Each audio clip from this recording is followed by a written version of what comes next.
ॐ सहना भवतु सहनौ भुनक्तु सह वीर्यं करवावहै तेजस्विनावधीतमस्तु मा विद्विषावहै।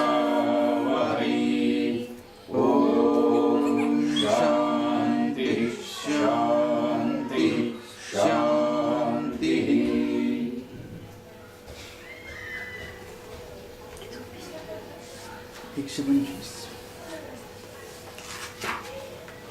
सूत्र 12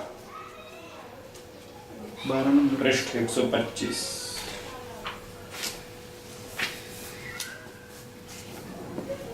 सूत्र बोलिए।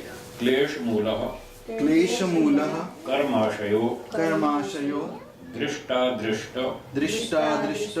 जन्म वेदनीयः।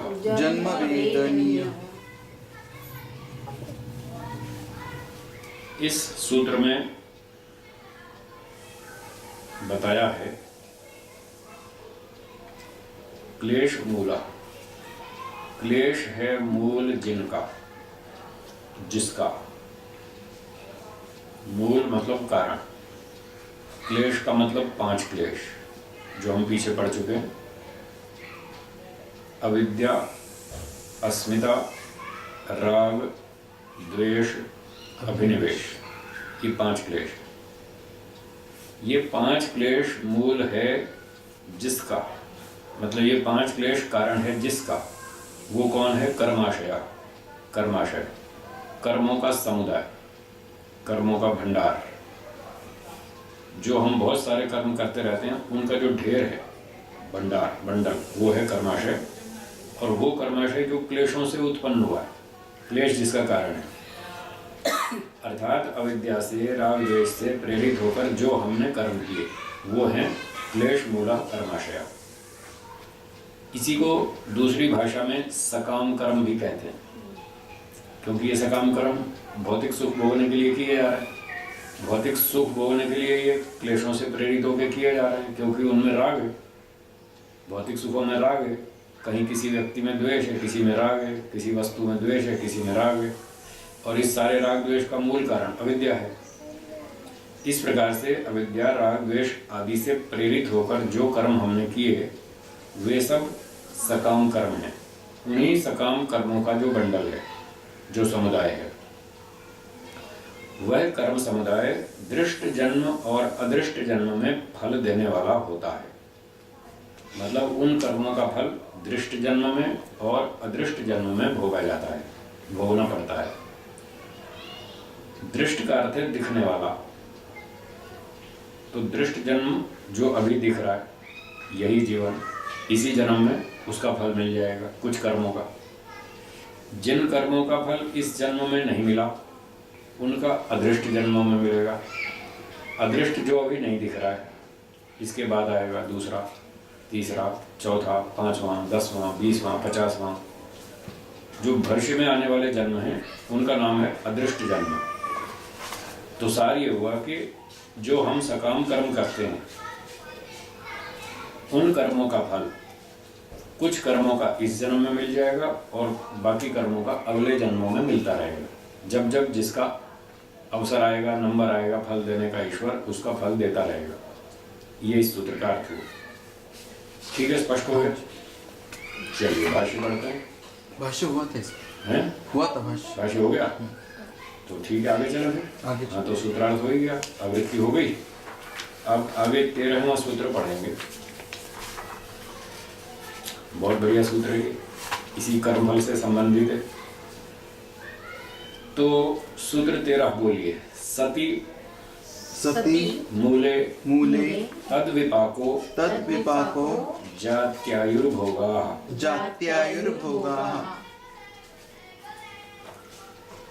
सती मूले तद्विपाको जात्यायुर्भोगाः। सती का अर्थ है होने पर, मूले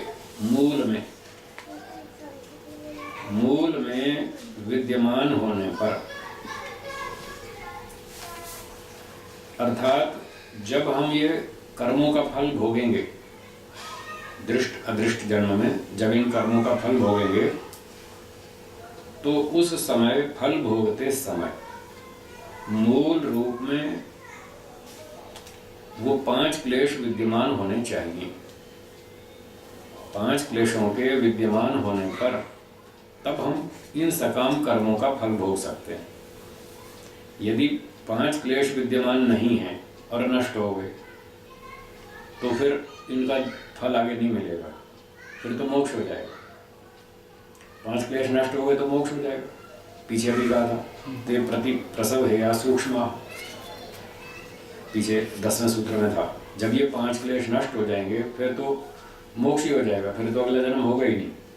और यदि ये 5 क्लेश विद्यमान हैं तो अगला जन्म होगा। और तब क्या फल मिलेगा? तद विपाको, उस कर्माशय का फल। तद का मतलब जो सकाम कर्म है, सकाम कर्माशय, उसका विपाक यानी फल। जाति, आयु और भोग, ये 3 फल मिलेंगे। तो मतलब क्या हुआ कि जाति, आयु, भोग फल कब मिलेगा? जब अविद्यादि क्लेश विद्यमान होंगे तब मिलेगा। यदि क्लेश नष्ट कर दिए और उसके पश्चात उन क्लेशों से उत्पन्न कर्माशय तो है पर वो अब फल नहीं देगा, वो रुक जाएगा।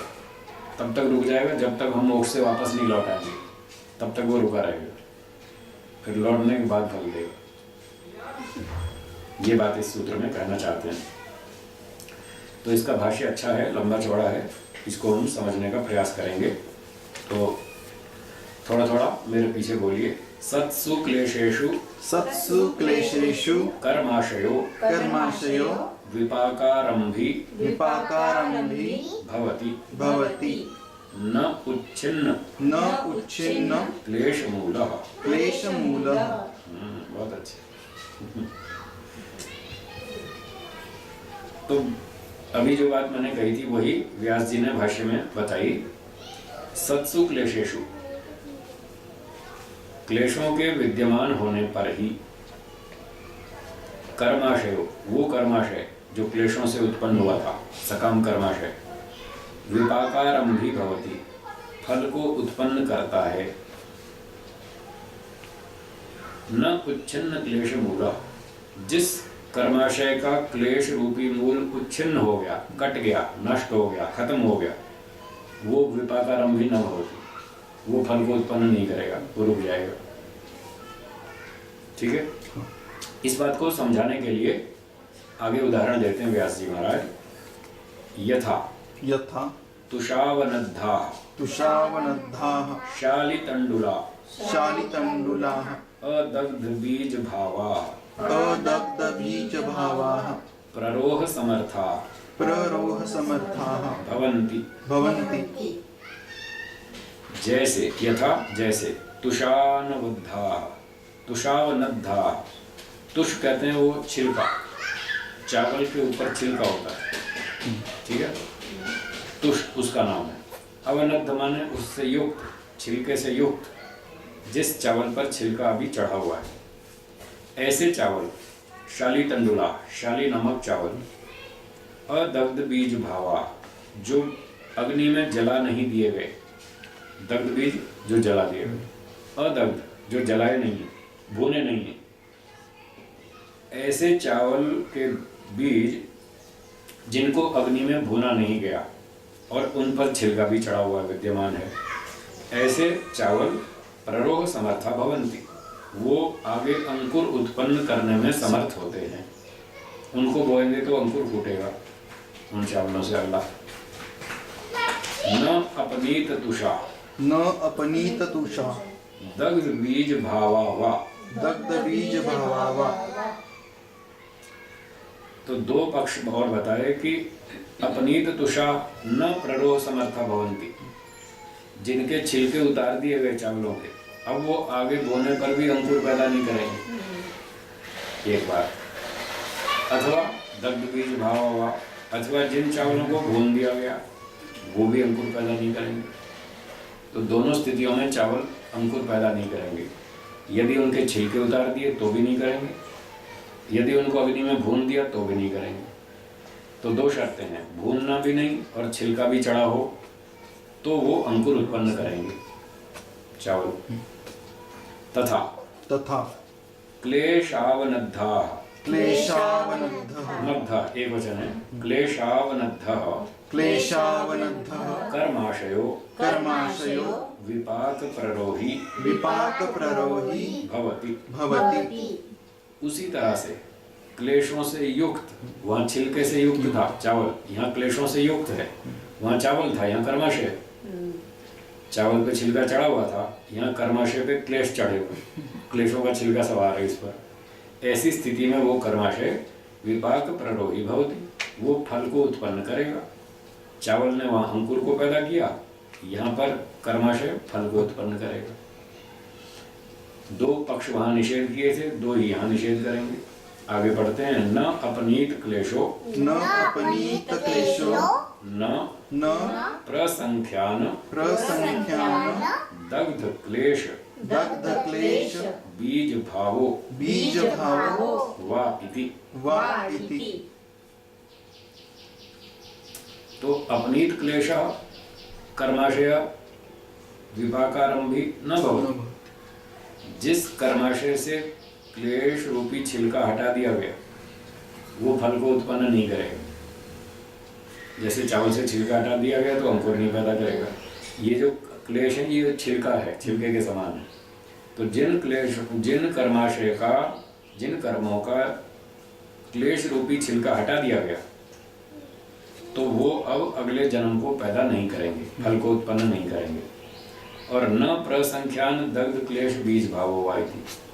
अथवा जिन कर्माशय को तत्व ज्ञान की अग्नि से भून दिया गया है, वो भी कर्माशय अगले फल को जाति आयु भोग को उत्पन्न नहीं करेगा।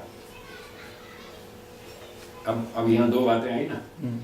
तो ये जो प्रसंख्यान दग्ध क्लेश बीज भाव है ना, इसका अर्थ तो ये लगाएंगे कि हमने इस जन्म में सकाम कर्म कर डाले बचपन से, 25 साल तक, 30 साल की उम्र तक सकाम कर्म किए, तब तक ज्ञान नहीं था।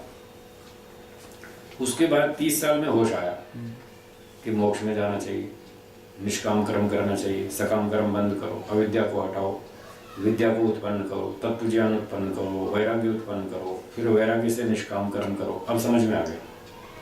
तो जो समझ में आ गया, जब से आया तब से हमने निष्काम कर्म शुरू किए और करते गए करते गए करते गए।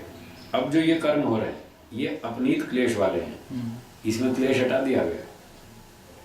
तो जो निष्काम कर्म है वो है अपनीत क्लेश। वो निष्काम कर्म जन्म को पैदा नहीं करेंगे, उनका क्लेश का छिलका है ही नहीं। और जो 30 साल तक सकाम कर्म किए उसके ऊपर क्लेश का छिलका था, वो हमने समाधि लगा के तत्व ज्ञान से उसका नाश कर दिया। तो अब वो कर्माशय, सकाम कर्माशय है हमारे पास स्टॉक में, लेकिन वो जन्म पैदा नहीं करेगा। तो जो निष्काम कर्म है वो भी जन्म पैदा नहीं करेगा, और जो सकाम कर्म है स्टॉक में पर उसका छिलका उतर गया, छिलका नष्ट कर दिया हमने, जला दिया क्लेश वाला, तो वो भी सकाम कर्माशय जन्म को, जाति आयु भोग को उत्पन्न नहीं करेगा। वो ब्लॉक हो जाएगा, चुपचाप पड़ा रहेगा। ये बात समझे? ठीक है ना? स्पष्ट है ना? स्पष्ट। चलिए आगे। सच विपाकः, स च विपाकः त्रिविधो त्रिविधो जातिः जातिः आयुः आयुः भोगः भोगः इति। इति। तो वो जो विपाक है, कर्मों का जो फल है, सकाम कर्मों का फल, जो अविद्या आदि क्लेशों से कर्म किए थे, उन कर्मों का फल त्रिविधा, 3 प्रकार का है। एक है जाति, दूसरा आयु, तीसरा भोग। ये 3 फल हैं। तो जो हम सकाम कर्म करेंगे उससे हमको ये 3 फल मिलेंगे, जाति आयु भोग। अब कैसे कैसे क्या क्या मिलेंगे और आगे पढ़ते हैं। तत्र इदं विचार्यते किम एकम कर्म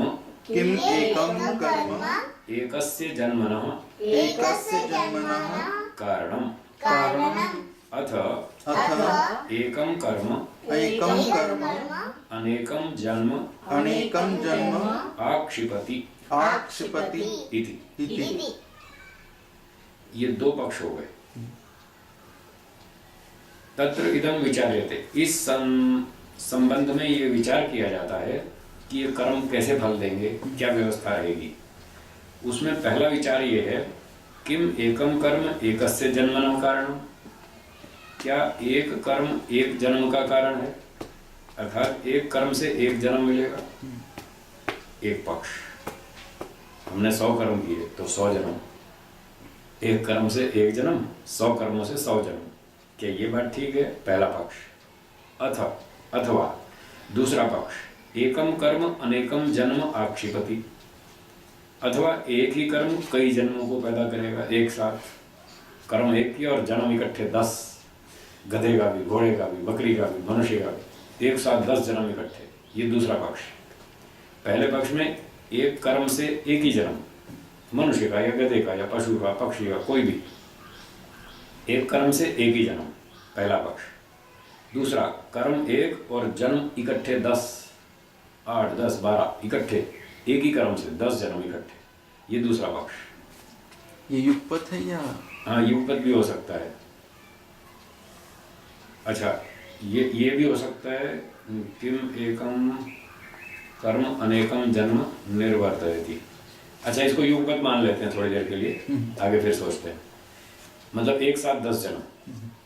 तीसरा पक्ष, उसमें द्वितीय विचारणा। बोलिए, द्वितीय विचारणा। द्वितीय विचारणा। किम अनेकम कर्म किम अनेकम कर्म अनेकम जन्म निर्वर्तयति अथ अनेकम कर्म एकम जन्म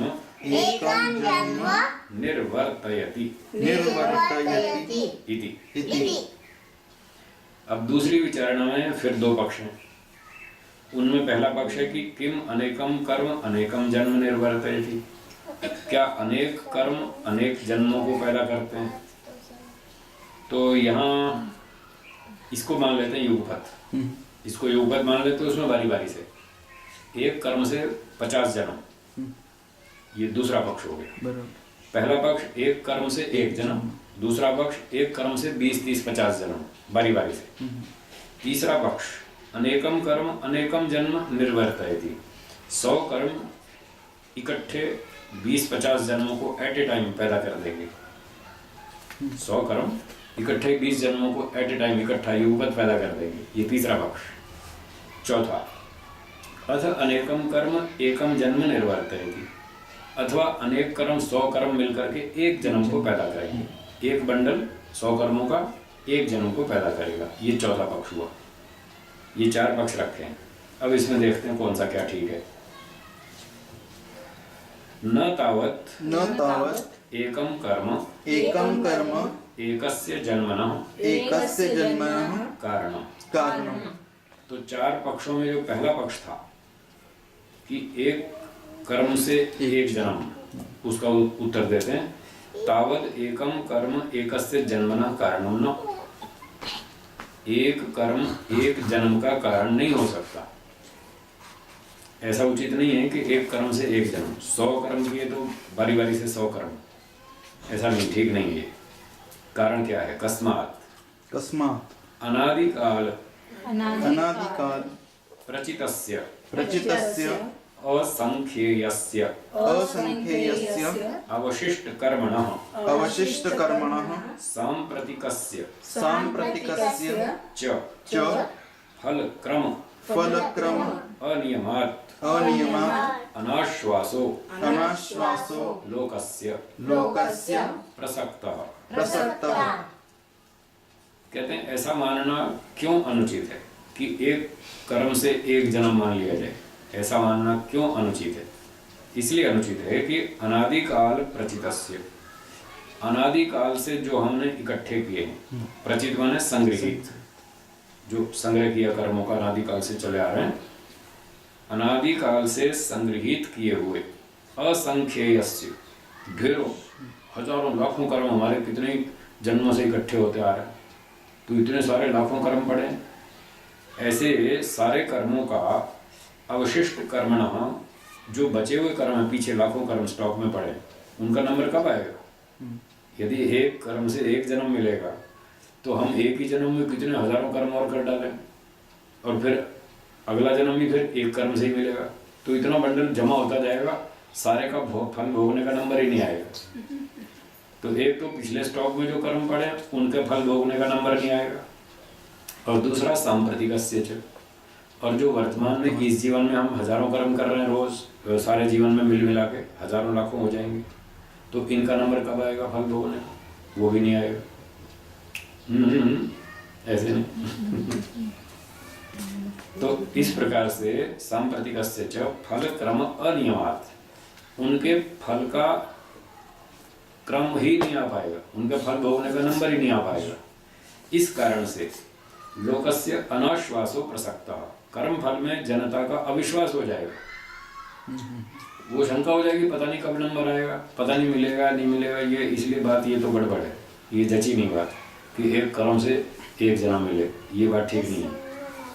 क्योंकि इस व्यवस्था में सारे कर्मों का फल भोगने का अवसर ही नहीं पड़ने पाएगा, तो हम जमा ही होते जाएंगे और हमारे कर्म तो बेकार ही है जब फल ही नहीं मिला। तो ये गड़बड़ होगी। सच अनिष्ट इति, सच अनिष्ट इति, वो इष्ट नहीं, अभिष्ट नहीं, वो उचित नहीं है। जनता का कर्म फल से विश्वास ही उठ जाए, ये तो ठीक नहीं। तो इसलिए ये व्यवस्था उचित नहीं है कि एक कर्म से एक जन्म मिले, ये ठीक नहीं है। वर्तमान से भी संगत नहीं है, युक्ति संगत नहीं। हाँ, वर्तमान में भी हम देखते हैं कि हम बहुत सारे कर्म करते हैं तब जाके एक फल मिलता है। एक साल तक विद्यार्थी रोज पढ़ाई करता है, तब जाके एक साल में उसको रिजल्ट आता है, इस तरह से। तो ये पहले पक्ष का उत्तर हो गया कि पहला पक्ष गलत है, वो ठीक नहीं है। अब आगे चलते हैं। न च एकम कर्म, न च एकम कर्म अनेकस्य अनेकस्य जन्मनः जन्मनः कारणम। कारणम्। और दूसरी बात ये कि एक कर्म अनेक जन्म का कारण भी नहीं हो सकता। तो पहले वाले में समस्या आ रही है तो दूसरे में तो और गड़बड़ हो जाएगा। मतलब एक ही कर्म से 20 जन्म भोगते रहे बारी बारी से, तो उसमें भी एक समस्या आएगी। इसलिए ये बात भी उचित नहीं है। कस्मात्, कस्मात्, क्यों? उत्तर देते हैं अनेकेषु अनेकेषु कर्मसु कर्मसु एकैकम एव एकैकम एव कर्म कर्म अनेकस्य अनेकस्य जन्मनः जन्मनः कारणम कारणम् इति अवशिष्टस्य इति अवशिष्टस्य विपाककाल विपाककाल अभावः प्रसक्तः अभावः प्रसक्तः स च अपि स च अपि अनिष्ट इति। अनिष्ट इति। तो कहते हैं ये व्यवस्था माने अगर कि एक कर्म अनेक जन्म का कारण बने, एक कर्म से अनेक जन्म मिले, अगर ऐसा मान लिया जाए तो वो भी ठीक नहीं है। क्यों ठीक नहीं है? अनेकेषु कर्मसु एकैकमेव कर्म अनेकस्य जन्मनः कारणम्। ढेरों लाखों कर्म तो पहले ही पड़े, और उनमें से एक कर्म से हमको कहीं 20-20 जन्म मिल जाए तो वहाँ तो और नई समस्या आएगी, वही समस्या और बढ़ जाएगी। अवशिष्टस्य विपाक काल अभाव प्रसक्तः, बचे हुए कर्मों का फल भोगने का समय ही नहीं आएगा, उनका अवसर ही नहीं आएगा। सच अपि अनिष्ट, वो भी अनिष्ट है, वो भी ठीक नहीं है, वो भी ठीक नहीं है। तो दो पक्ष खंडित हो गए, ये दोनों फेल्ड, बेकार, गलत है। अब आगे पढ़िए। न च अनेकम कर्म अनेकस्य जन्मनः कारणम। तीसरे पक्ष का भी खंडन कर दिया कि अनेकम कर्म अनेकस्य जन्मनः कारणम अपि न, अनेक कर्म अनेक जन्मों का कारण भी नहीं हो सकते। अब ये युगपत एट ए टाइम, मतलब 20 कर्मों से 20 जन्म इकट्ठे, अथवा 100 कर्मों से 20 जन्म एक साथ, एक ही आत्मा 20 शरीरों में एक साथ हो गए कर्म पर, ऐसा वो भी उचित नहीं। क्यों नहीं है? कस्मात् तद अनेकम जन्म युगपत न संभवति। क्योंकि आत्मा तो एक देशी है, एक समय में एक ही शरीर में रह सकता है, 20 शरीरों में रह ही नहीं सकता। इसलिए युगपत संभव ही नहीं है एक साथ वो 20 जन्म हो। तो वो भी तीसरा भी तो ये तीसरा वाला था युगपत, तो वो युगपत भी संभव नहीं है।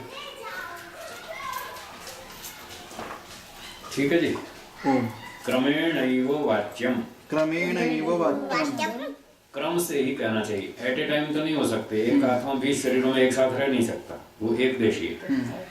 तो अगर कहो भी कि अनेक कर्मों से अनेक जन्म मिलेंगे तो बारी बारी से कहो।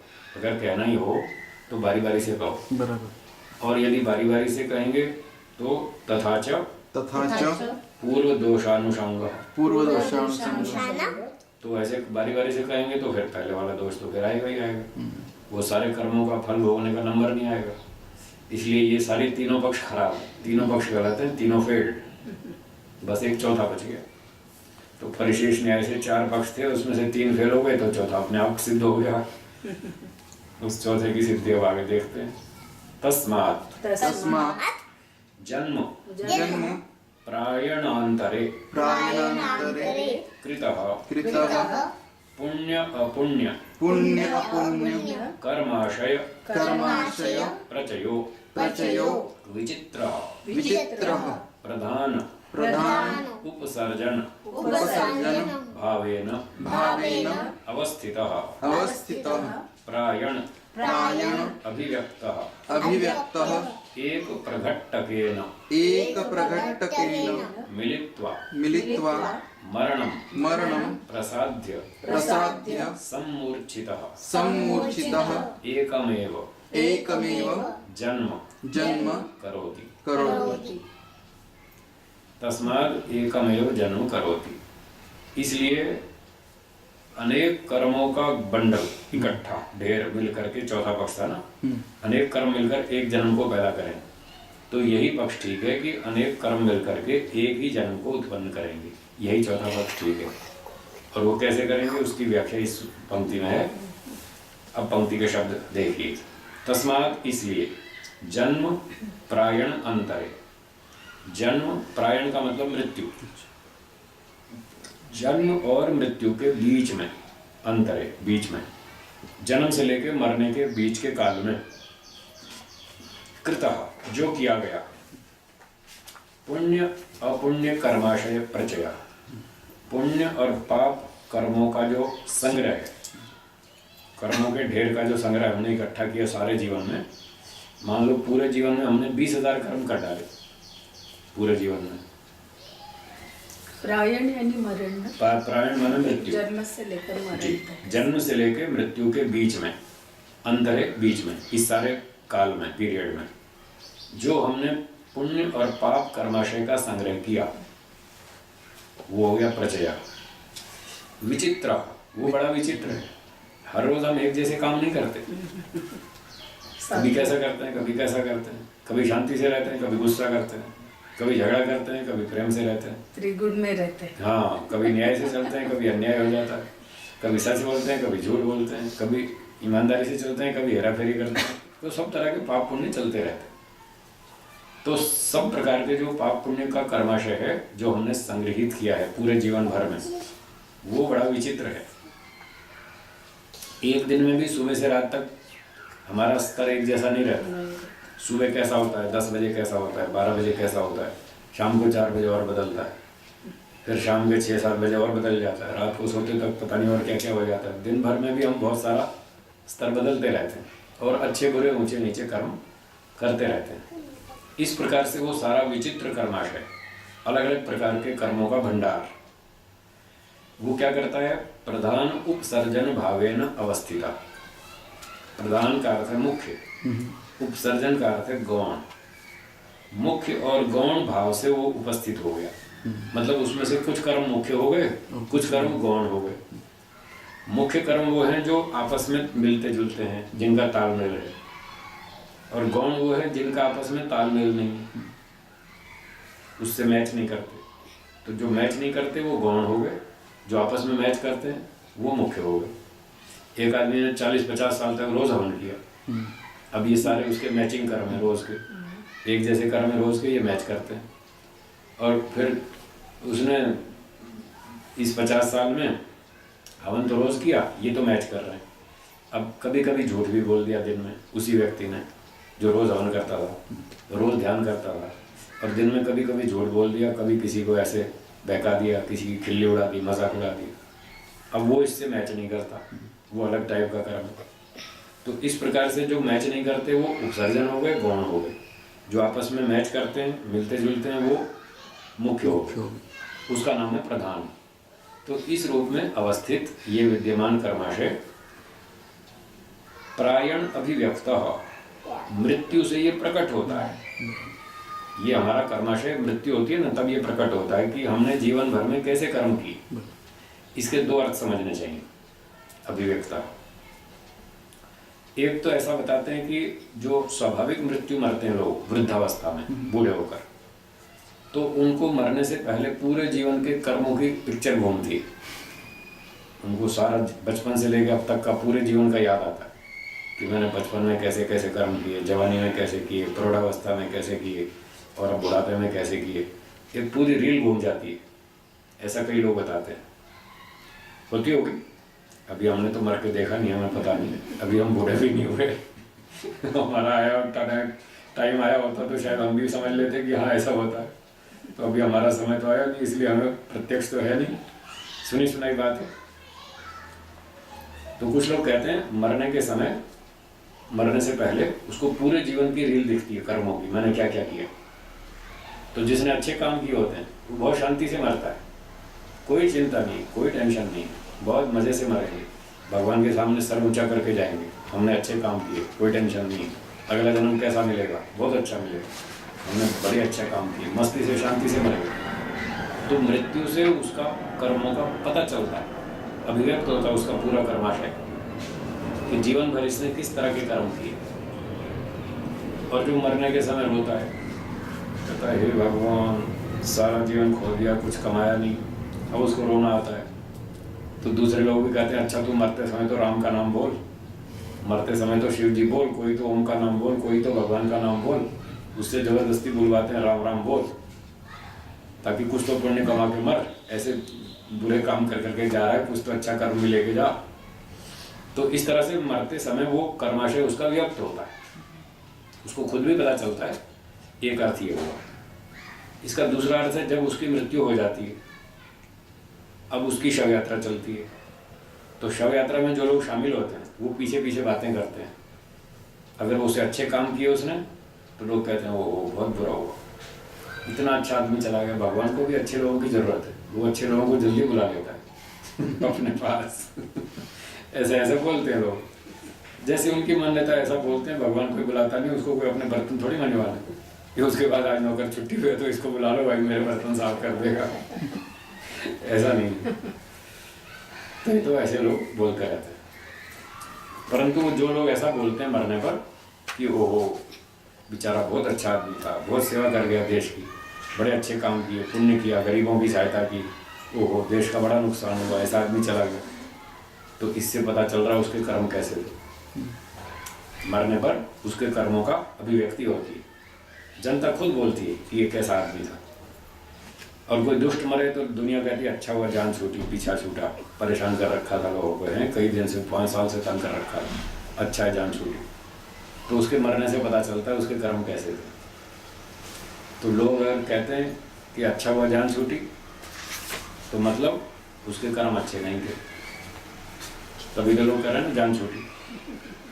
और अगर लोग अफसोस मना रहे हैं कि ओहो बड़ा अच्छा आदमी चला गया है, अभी इतनी जल्दी नहीं जाना चाहिए था, और जीता तो और देश की सेवा करता, अगर लोग ऐसा कह रहे हैं तो मतलब उसके कर्म अच्छे थे। इस तरह से मृत्यु के समय उसका कर्माशय व्यक्त होता है, मतलब मुख्य रूप से उसने जीवन भर में कैसे कर्म किए। तब वो जो कर्माशय है एक प्रघट्टकेन, एक बंडल बना करके, गट्ठर बना करके, अब बताया ना बहुत सारे कर्म मिल करके एक जन्म देंगे, तो बंडल के रूप में इकट्ठा होकर के मिलित्वा मिल करके मरणम प्रसाद्य, इस मृत्यु को उत्पन्न करके, मतलब उस व्यक्ति को मरने पर मृत्यु हो गई, कंप्लीट हो गई, तब उसके पश्चात सम्मूर्छिता, वो कर्माशय क्रियाशील होकर, एक्टिव होकर के, फल देने को उद्यत होकर के एकम एव जन्म करोति, वो फिर अगला एक जन्म को उत्पन्न करेगा। तो चौथा पक्ष ठीक हुआ कि अनेक कर्म मिलकर के एक जन्म को पैदा करेंगे, फिर जैसे कर्म होंगे वैसा जन्म। अच्छे कर्म किए तो मनुष्य का जन्म, बुरे किए तो पशु पक्षी का, और ज़्यादा बुरे किए तो फिर वृक्ष आदि का, बहुत ज़्यादा ही खराब किए तो फिर वट वृक्ष, बरगद का पेड़, खड़े रहो 200 साल तक, 300 साल तक, 500 साल तक, तुम्हारा दंड पूरा नहीं होगा क्योंकि तुमने बहुत पाप किए, तो तुमको ऐसा दंड देंगे 500 साल तक खड़े रहो, ना चल फिर सकते, ना होश आएगा, ना कुछ खा पी सकते, ऐसा मोटा मोटा मिट्टी तो खा लेगा वो भूमि में से खुराक लेगा और क्या लेगा, पर चलना फिरना पढ़ना सीखना जो उन्नति के कार्य हैं वो सारे उसके बंद हैं। इस तरह से उसको ये दंड मिलेगा। वृक्ष स्वामी जी, वृक्ष जड़ देवता है या सचेतन? नहीं, सचेतन है, इसमें चेतन आत्मा है, जैसे गधे पशु पक्षी मनुष्य में आत्मा है, कैसे वृक्ष में भी है। कैसे उसको ऐसे सिद्ध करेंगे, कैसे देखिए सिद्ध करेंगे? जिस शरीर में आत्मा होती है उस शरीर से उसी नस्ल का दूसरा शरीर पैदा होता है। जैसे मनुष्य से मनुष्य पैदा होता है, गाय से गाय पैदा होती है, घोड़े से घोड़ा, गधे से गधा, बकरी से बकरी, तो हम उनमें आत्मा मानते हैं। अपने जैसी नस्ल वाले शरीर को पैदा करना इससे सिद्ध होता है उसमें आत्मा है। तो वृक्षों में भी ये व्यवस्था है, गेहूं से गेहूं होता है, चने से चना होता है, ज्वार से ज्वार, बाजरी से बाजरी, तो अपने जैसी नस्ल पैदा करते हैं, इससे सिद्ध होता है उसमें आत्मा है। फिर हम जीवित हैं ना, सांस लेते हैं, खाते पीते हैं, जब खाना नहीं मिलता और चोट लगती है तो मर भी जाते हैं। तो जिसमें जीवन है, लाइफ है, प्राण है, उसमें आत्मा है, वो एक जीवित प्राणी माना जाता है, मनुष्य पशु पक्षी गाय घोड़ा। ऐसे ही वृक्षों में भी जीवन है, वो भी जीते हैं, भूमि से खुराक लेते हैं, पानी लेते हैं, हवा लेते हैं, सूरज की गर्मी भी चाहिए, तब उनका विकास अच्छा होता है। और ये हवा पानी खुराक नहीं मिले तो पौधे मर जाते हैं। 10 पेड़ लगाए, 2-3 मर गए, 7 बचे, तो वो मरते हैं, तो इसका मतलब उसमें आत्मा थी ना। तो जैसे मनुष्य पशु पक्षी आदि मरते हैं, वृक्ष भी मरते हैं। मनुष्य पशु पक्षी जीवित रहते हैं, वृक्ष भी जीवित रहते हैं। मनुष्य खाते पीते हैं भोजन, वृक्ष भी खाते पीते हैं, हर एक का अपना अपना भोजन है, इसलिए उनमें आत्मा माननी चाहिए। अच्छा, उस अगर हमने पौधे लगाए 10 पौधे और 2-3 मर गए तो उसका पाप हमें लगेगा? नहीं, अगर हम उनकी देखभाल नहीं कर पाए, ठीक है, तो हमने कुछ जानबूझ के तो मारे नहीं, जानबूझ के कुचल दिए, उनको भूखा मार दिया, पानी नहीं दिया, खुराक नहीं दी, खाद नहीं लगाई, ऐसा हमने अगर जानबूझ के किया तो ज़्यादा दंड मिलेगा।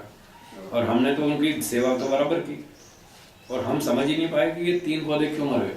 हमको वनस्पति विज्ञान की पूरी जानकारी नहीं है, इसलिए हम 3 को नहीं बचा पाए, 7 तो बच गए। तो उसमें हमने जानबूझ के नहीं मारा, तो इसलिए उसमें हमको अधिक पाप नहीं लगेगा। और जो 2-3 मर गए उसकी जगह हमने 7 का जीवन बचा दिया, 7 को खिलाया पिलाया, बड़ा किया, पाल पोस के, उसका पुण्य भी तो मिलेगा। तो 7 का पुण्य मिलेगा, 2-3 का पाप लगेगा, पाप कम होगा, पुण्य ज़्यादा होगा, इसलिए वृक्ष लगाओ, लगाना चाहिए। और आज तो बहुत ज़रूरी है वृक्ष लगाना, प्रदूषण भयंकर है, ऑक्सीजन चाहिए पर्यावरण के संतुलन के लिए, शुद्धि के लिए, वर्षा के लिए, भूमि कटाव को रोकने के लिए, इस तरह से वृक्षों की बहुत ज़रूरत है। तो वृक्ष लगाना चाहिए, 2-4 मर जाएंगे कोई चिंता नहीं है, 8-10 जिंदा रहेंगे, उसका पुण्य मिलेगा। इस तरह से लगाना चाहिए। एक प्रश्न सुनिए जी बोलिए। अनघा जी पूछ रहे कि ईश्वर फल क्यों देता है, और उससे संदर्भ में मुझे और एक प्रश्न है जी, ईश्वर भी कर्म करता है तो क्या उसको भी फल मिलता होगा? ठीक बात। निष्काम ही सही, पर पहला प्रश्न है इनका कि ईश्वर फल क्यों देता है। सुनो, अब सुनो उत्तर। ईश्वर फल क्यों देता है? इसलिए देता है कि हम फल भोगना चाहते हैं, हमें आवश्यकता है फल की, इसलिए वो देता है। समझ में आया? आया ना समझ में? हमको फल की इच्छा है, इसलिए ईश्वर देता है। ठीक। अब आप कहेंगे कि हमको बुरा फल भोगने की तो इच्छा नहीं है, फिर बुरा क्यों देता है? ये प्रश्न उठेगा ना। अच्छे कर्म का फल अच्छा, ये तो भोगने की इच्छा है, पर बुरे का बुरा भोगने की इच्छा नहीं है, फिर वो बुरा क्यों देता है? इसलिए कि वो न्यायकारी है। फल देने के साथ साथ वो न्यायकारी भी है। वो कहता है अच्छा कर्म करोगे तो अच्छा फल दूंगा, बुरा कर्म करोगे तो बुरा फल दूंगा। इसलिए पहले से सावधान कर रहा हूँ, अच्छे कर्म करना, बुरे कर्म मत करना। पहले उसने सुझाव दे रखा है, सावधान कर रखा है। अब हम नहीं मानेंगे तो फिर डंडा भी लगाएगा, दंड भी देगा। ईश्वर का नियम है, बोलिए। दंड के बिना दंड के बिना कोई सुधरता नहीं है। कोई सुधरता नहीं है। गड़बड़ करेंगे तो दंड मिलेगा। दंड जी दंड के बिना कोई सुधरता नहीं। इसलिए ईश्वर दंड देता है कि तुम अच्छे काम करोगे तो इनाम मिलेगा, बुरे काम करोगे तो दंड मिलेगा। सरकार अगर दंड नहीं दूंगा तो तुम बिगड़ते जाओगे, सारे ही बुरे बुरे काम करोगे, लोगों का जीना मुश्किल हो जाएगा। ताकि लोग अच्छी तरह जी सकें, शांति से जी सकें, अपने पिछले कर्मों का फल भोग सकें, इसलिए ईश्वर दंड की व्यवस्था रखता है। तो हमको जैसे अच्छा फल चाहिए अच्छे कर्म का है, तो भगवान का था ठीक है, अच्छे कर्म का अच्छा फल लो, दूंगा। फिर बुरे करोगे तो दंड भी भोगना पड़ेगा, दोनों साथ में मिलेंगे। और अगर बुरे का बुरा नहीं चाहते तो फिर अच्छे का अच्छा भी नहीं दूंगा। अब बोलो स्वीकार है? वो स्वीकार नहीं। हम बुरे कर्म का बुरा दंड तो भोगना नहीं चाहते, लेकिन अच्छे कर्म का अच्छा फल भोगना चाहते हैं। तो फल में हमारी मर्जी नहीं चलती है, वहाँ ईश्वर का नियम चलता है, ईश्वर का अनुशासन चलेगा। तो जीवात्मा कर्म करने में स्वतंत्र है, फल भोगने में परतंत्र है। तो फल में उसकी मर्जी नहीं चलेगी। अच्छा किया तो अच्छा ले जाओ, बुरा किया तो बुरा भी भोगना पड़ेगा। या तो पहले सावधान रहो, बुरा करो मत, फिर दंड नहीं देगा। तो ये तो इनके प्रश्न का उत्तर हुआ कि ईश्वर फल क्यों देता है। स्पष्ट है। दूसरा प्रश्न आपका है कि ईश्वर भी कर्म करता है, तो क्या उसको भी फल चाहिए, क्या उसको भी फल मिलता होगा? इसका उत्तर है कि ईश्वर को फल नहीं मिलता। वो कर्म करता है, खूब कर्म करता है, 24 घंटे करता है, 365 दिन करता है, एक भी छुट्टी नहीं मनाता, 1 मिनट भी छुट्टी नहीं मनाता। हम तो फिर भी रात को सो जाते हैं, आराम कर लेते हैं। वो तो रुकता ही नहीं, काम चालू ही रहता है 24 घंटे। काम तो हम भी 365 दिन करते हैं, पर हम 24 घंटा नहीं करते, थक जाते हैं, फिर रात को सो जाते हैं। पर वो सारा दिन रात काम करता है, 24 घंटे काम करता है, 365 दिन काम करता है, फिर भी उसको फल नहीं मिलता। क्यों नहीं मिलता? उसको फल की इच्छा ही नहीं, उसको आवश्यकता नहीं। वो कहता है मेरे पास पहले से आनंद है, फल क्या चाहिए? आनंद ही तो चाहिए, और आनंद मेरे पास पहले से ही, तो मुझे चाहिए नहीं, इसलिए वो फल नहीं लेता। और उसको फल देगा भी कौन? देने वाला कोई है भी नहीं। कौन देगा? सबसे ऊपर तो वही है, स्वयं सबसे बड़ा राजा तो वही है। तो एक तो उसको फल देने वाला कोई है नहीं, दूसरा उसको फल की आवश्यकता नहीं, वो पहले से आनंदित है, तृप्त है, इसलिए उसको फल नहीं मिलता। फिर भी एक व्यक्ति पूछता है कि जब हमको फल मिलता है तो उसको भी तो मिलना चाहिए ना, सिस्टम तो फिर बराबर सब पर लागू होना चाहिए, जो कर्म करेगा उसको फल मिलना चाहिए। तो ऐसे अगर कथन मात्र करना हो कि चलो ईश्वर को भी फल मिलता है, ऐसा मान लो, वो कथन मात्र है, वास्तव में तो उसको आवश्यकता नहीं है। कथन मात्र यदि हो भी तो न्याय दर्शन के वात्स्यायन भाष्य में ये चर्चा आई है, वहाँ इसका उत्तर लिखा है कि क्या ईश्वर कर्म करता है, क्या उसको फल मिलता है, और मिलता है तो क्या फल मिलता है? तो उत्तर दिया वैसे तो कोई फल नहीं मिलता, पर यदि आप चाहते हैं कि उसको भी फल मिले तो उसको यही फल होता है कि जो वो क्रिया करना चाहता है वो कंप्लीट कर लेता है, उसकी क्रिया संपन्न हो जाती है, बस यही उसका फल है। वो चाहता है मैं सृष्टि बनाऊं, और सृष्टि बन जाती है, कोई उसको रोक नहीं सकता, किसी में ताकत नहीं है कि तुम्हें सूर्य नहीं बनाने दूंगा, किसी में शक्ति नहीं है। तो वो जो चाहता है वो कंप्लीट कर लेता है, यही उसका फल है। बस उसको अपने लिए कुछ नहीं चाहिए, इस रूप में स्वीकार किया। ठीक हो गया? चलिए आगे चलेंगे। तच्च जन्म तेनैव कर्मणा लब्धायुष्कम भवति।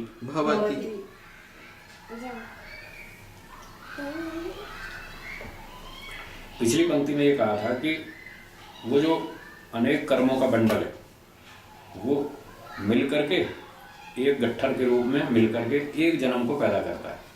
तो उदाहरण के लिए मान लेते हैं कि 20,000 कर्मों से हमको एक जन्म मिला, उदाहरण के लिए 20,000 कर्मों से एक जन्म मिला, अगला जन्म मनुष्य का मिल गया।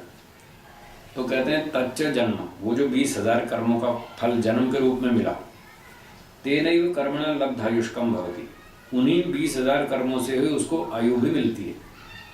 अब मनुष्य का जन्म मिला, शरीर मिल गया मनुष्य का, और मनुष्य जिएगा मान लिया 80 वर्ष, तो 80 वर्ष जो आयु मिली, आयुर्वेदिक जीवन काल, आयुर्वेद में यही परिभाषा है। जन्म से लेकर मृत्यु के बीच का जो समय है उसका नाम है आयु। कितने समय तक वो जीवित रहा, ये है उसकी आयु। तो ये जो आयु का जो समय मिला, 70 साल 80 साल जो भी मिला, ये उन्हीं 20,000 कर्मों से ही मिला। अब 2 फल हो गए, एक तो जन्म मिला शरीर, दूसरा जीने का समय आयु। ये 2 फल हो गए उसी कर्म से। तीसरा एक और भी, 3 फल बताए थे, आगे देखते हैं। तस्मिन् आयुषि तस्मिन् आयुषि तेनैव कर्मणा तेनैव कर्मणा भोगः भोगः संपद्यते संपद्यते इति। इति।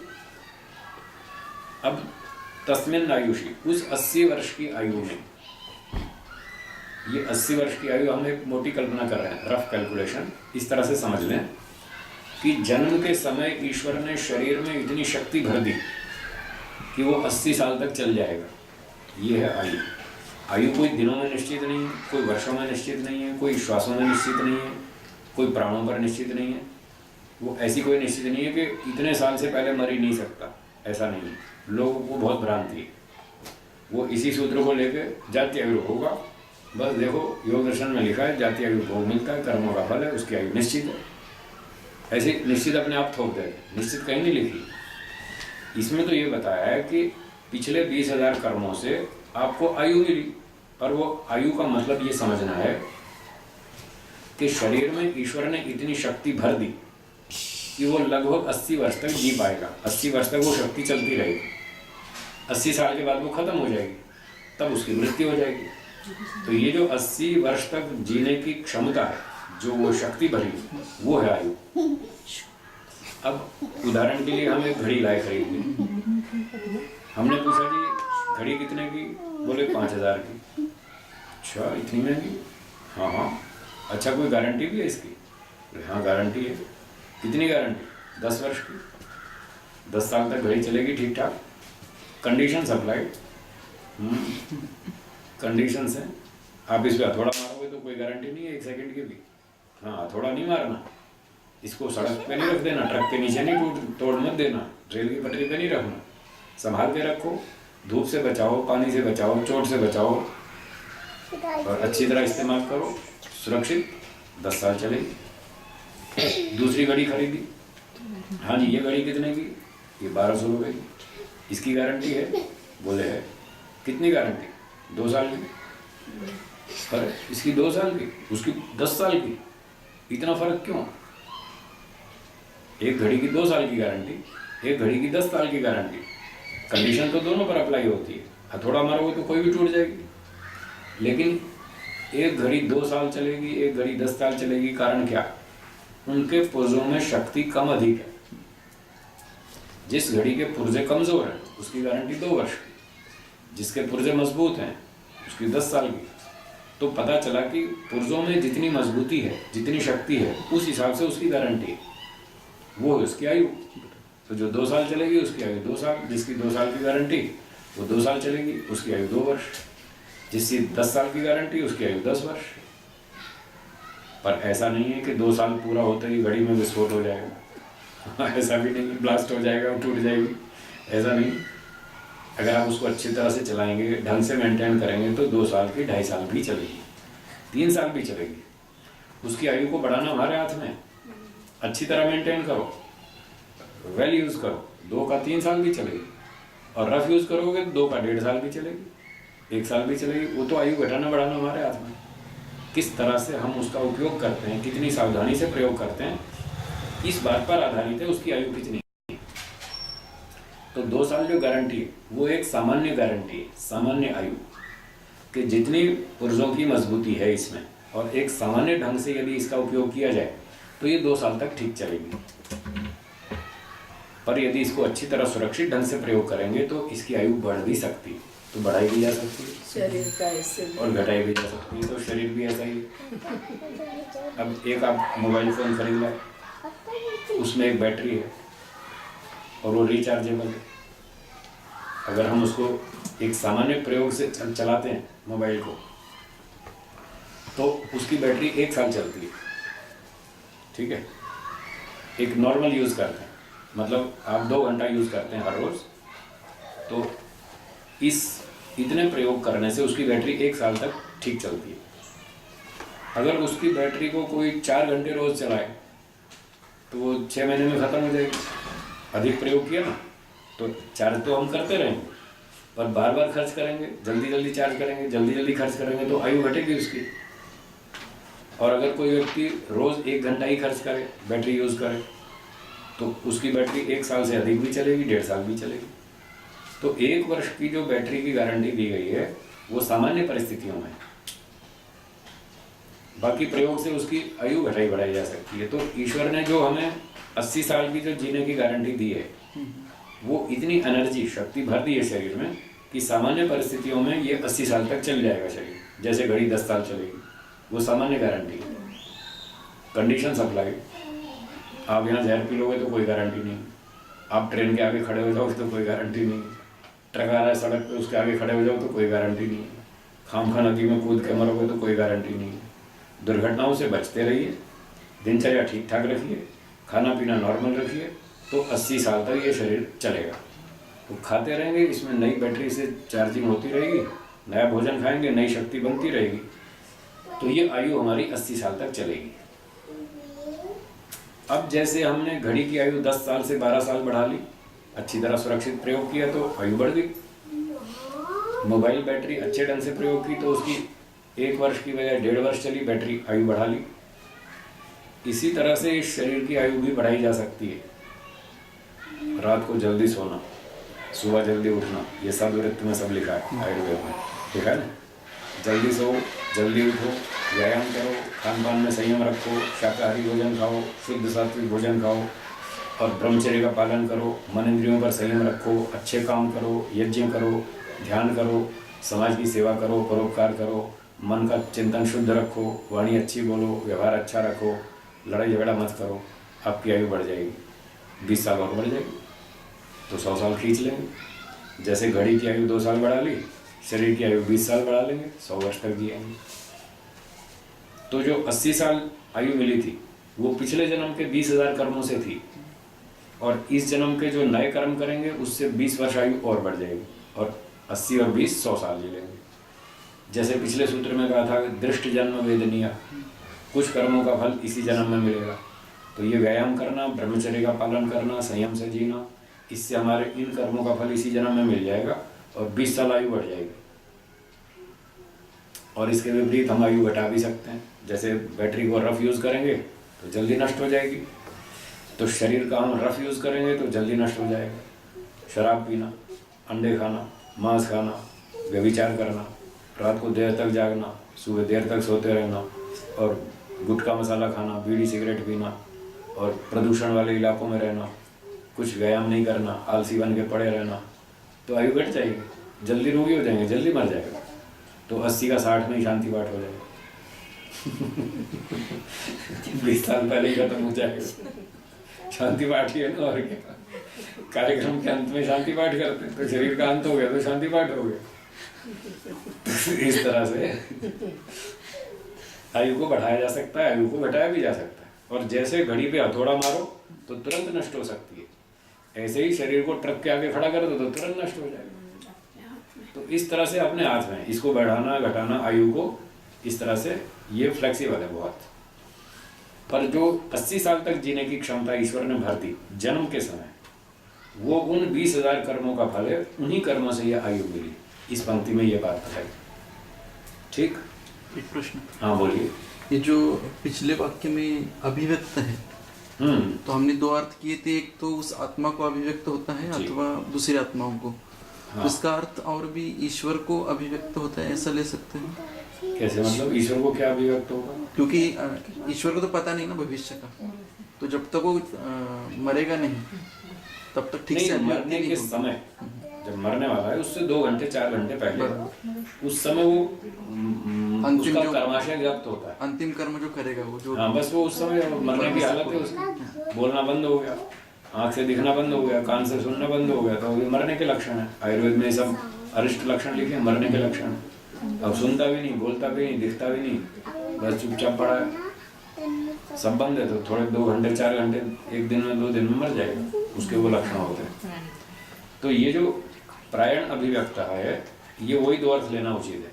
ईश्वर को तो सारे कर्माशय पता ही है, वो तो हर समय एंट्री होती है कर्मों की, उसके पास तो पूरा रिकॉर्ड है, पूरी बैलेंस शीट उसके पास तो तैयार है। हाँ, परंतु जो भविष्य में जो करेगा ना वो हाँ, कुछ कर भी सकता है। अब उसको क्या कोई करे? बुद्धि हो जाए, नहीं वो स्वयं मरने वाला। अब तो मरने के समय की बात चल रही है, अब तो क्या करेगा, तो मर रहा है ना, अब कुछ नहीं कर सकता। नहीं, कुछ भी कर सकता है मरने से पूर्व। जैसे कुछ अच्छी इच्छा की उसने मन से, हाँ अंतिम कर्म उसने किया। हाँ, कोई बात नहीं, वो एकाध कर्म होगा ना, ये तो पूरे जीवन के कर्मों की बात कर रहा है। जन्म प्रायण अंतरे, पूरे जन्म भर के जो किए गए कर्म है, उसकी बात चल रही है। वो अंतिम समय की 1-2 कर्म अच्छा करेगा, उसकी बात नहीं चल रही। उसके पूरे जीवन में कर्म कैसे रहे, वो मरने से पता चलता है, मरने के समय पता चलता है। उसको खुद को भी पता चलता है और जनता से दूसरों को पता चलता है। जब जनता उसके मरने के बाद बोलती है अच्छा हुआ जान छूटी, तो उससे पता चलता है ना इसने कैसे कर्म किए। इस भाव को यहाँ कहना चाहते हैं जी। ठीक है, हाँ जी, आगे चलें। ओ तो अब कह रहे हैं तस्मिन आयुषी तेनैव कर्मणा भोग संपद्यते इति। अब जो 80 साल जीने की आयु मिली, ये 20,000 कर्मों से, शरीर भी 20,000 कर्मों से मिला। दूसरा फल आयु रूप जो फल मिला, वो भी उन्हीं 20,000 का फल है, 80 साल जीने की क्षमता। अब जो जिस माता पिता के घर में जन्म मिला, वो ब्राह्मण थे या क्षत्रिय थे या वैश्य थे या शूद्र, जो भी थे, जिस भी परिवार में जन्म मिला, जैसे भी माता पिता थे, जिस इलाके में रहते थे, जिस देश में रहते थे, मान लो भारत में रहते थे, भारत में भी महाराष्ट्र में रहते थे, महाराष्ट्र में भी पूना डिस्ट्रिक्ट में रहते थे, और पूना डिस्ट्रिक्ट में भी पूना नगर में ही रहते थे, पूना नगर में भी खास कोई इलाका समझ लो, पिंपरी समझ लो, पिंपरी में रहते थे।